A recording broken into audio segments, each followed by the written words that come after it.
I'd like to revisit the very first pile of cards I talked about, the Ruby Sapphire Ramp deck. It's still one of my favorite decks, though with the full set released, as well as some more experience playing it, including in a tournament, it definitely needs some updates. A surprising amount of the original deck is still there, as a lot of the payload, the Ruby top end of Monsters Dragon, Brave Little Tailor, and Heroic Outlaw, were some of the first cards revealed, and most of the Sapphire Ramp package, Mickey Detective and One Jump Ahead, were shown off pretty early as well. To add to that, we now also have Grandma Tala, who is fantastic, and Street Rat, who lets us get up Heroic Outlaw earlier, as well as chipping away at our opponent's lore on his own. Ruby and Sapphire gave us the premier removal pieces in Dragonfire and Let It Go, and we can now add Hades' Infernal Schemer and Be Prepared to that list, which are easily two of the best cards in the entire game. Not far behind is Maui Hero to All, who has the additional benefit of being inkable. That leaves 3 more spots open, and I tried a few different things there. For the tournament deck, I ran Robin Hood for a bit of potential draw, and Maleficent Uninvited and Belle Strange But Special for their high lore output. However, while this lineup did reasonably well against aggro and mid-range decks, it just crumpled to Amethyst Ruby, which, though slower to ramp, does get all the Ruby removal tools as well as Amethyst's draw and forced exertion. So to combat that, the final 3 cards of this deck are Shield of Virtue, both to let my Aladdins hit multiple times in a turn, while also protecting my characters from opposing Aladdins, as well as Donald Duck strutting his stuff and Aurora Dreaming Guardian for their ward. Now I do remember writing off Donald strutting when he was first released as draft chaff, but he has proven to be a key tech card. He can't be banished by Dragonfire or forced to exert by either Elsa. With Shield of Virtue out, readying him after he quests every turn, the only way to get rid of him is with Be Prepared or multiple Grab Your Swords. It can be especially satisfying seeing your opponent needing to burn a Be Prepared for one character, especially if they have a decent board themselves. As a refresher, the idea of this deck is to get to as high in ink as you can as quickly as possible. Mulligan hard for Grandma Tala, One Jump Ahead, and Mickey Detective, and play them, inking other things as needed while trying to hold on to the removal you need for your matchup. Maui and Be Prepared for aggro decks, and Hades and Maleficent for other high-end decks. But I wasn't the only one running Ruby Sapphire in that tournament, and one of the other participants was running a very interesting twist on the idea. An item-focused deck. Ruby's items can banish characters, and with Tamatoa, they're reusable, and if Maurice survives, he can help you draw, the main weakness of these colors. I had the opportunity recently to speak with the deck's designer, Laoshi Mahan.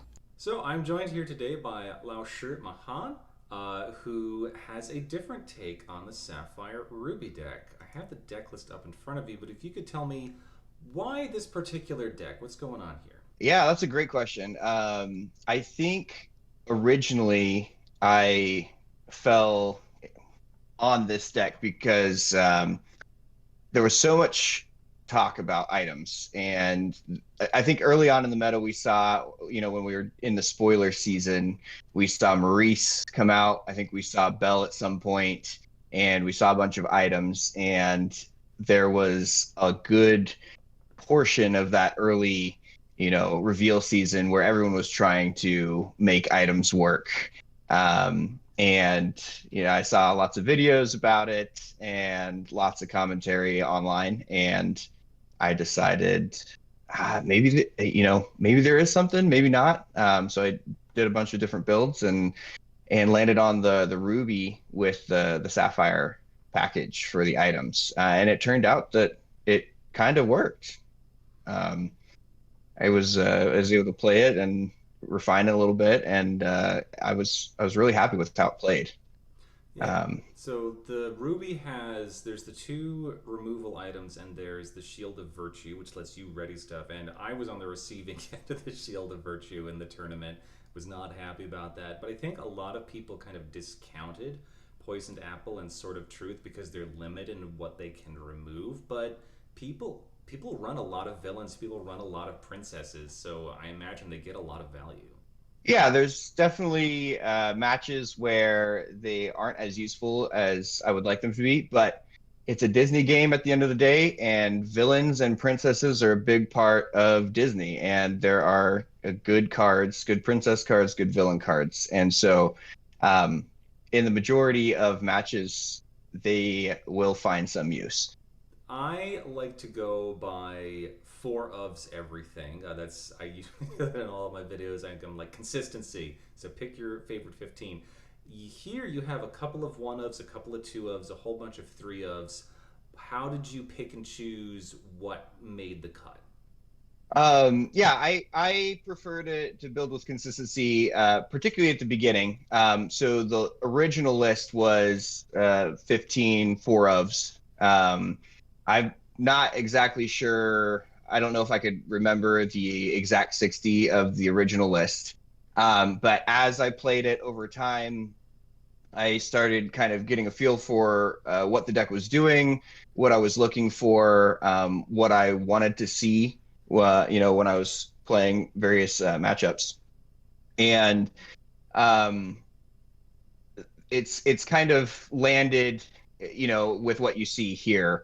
Um, one of the one of the things that as I'm going further into deck building, that I'll look for is I'll go for the consistency, but then I'll start looking as I'm playing what cards fill what role. For example, in this particular deck, there is a ramp package. Grandma Tala, One Jump Ahead, Mickey Mouse and the Fishbone Quill are the ramp package for this deck. And I think originally I had 4 of every single one of them. And I figured through playing that was too much. I didn't need quite that much. And so I landed on the split that I did because I almost always want to see Tala. She's an excellent card. I also liked Mickey more than One Jump Ahead. But there were times where I missed, even if I, aggressively mulligan for ramp, I would miss the 2-drop ramp. And so I decided that I just wanted to up my odds just a little bit to hit that 2-drop ramp. So I cut 1 Mickey and added a 1 Jump Ahead, just, to play to my outs on that second turn. Just, a few more games than before. And I kept the Fishbone Quills because, as with the nature of uninkable cards in this particular list that I submitted for the tournament, there's 20 uninkable cards.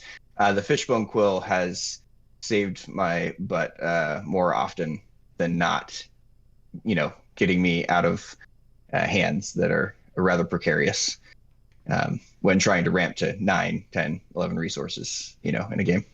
Yeah, I can imagine. So, which card do you think performed the best for you in the tournament, or that surprised you by how well it worked? I mean, I'll be honest, I was pretty skeptical of the items as well. I came out to prove a point, but I was still like, I don't know how good this is going to be. And it's funny, I've been able to work with a few, content creators to stream a few of the games, and they've even commented themselves. Almost every game has highlighted a different item, and I have been super happy to have each of them. There have been matches where they had a lot of princesses, or even the exerting opposing characters has been really important to be able to trade out the board and take control of the game. There have been matches against Amethyst in particular has a ton of villains, where the sword, there was a couple, I think there was a game where I played sword maybe 6 times, 7 times just with the Tamato recursion. And I was like, man, this is the MVP here. And then Quill's always putting in work. The flower even has healing the damage off, has saved me from grab your swords or some unfavorable trades. And the shield and the scepter as well. They just all played their part in different ways. And it's kind of like this little toolbox that I've really come to enjoy playing with. 2 different ways to play Ruby Sapphire. Look out for gameplay videos, one where I pilot my version on Pixelborn, and another where I see how well Lauscher's deck performs on Tabletop Simulator.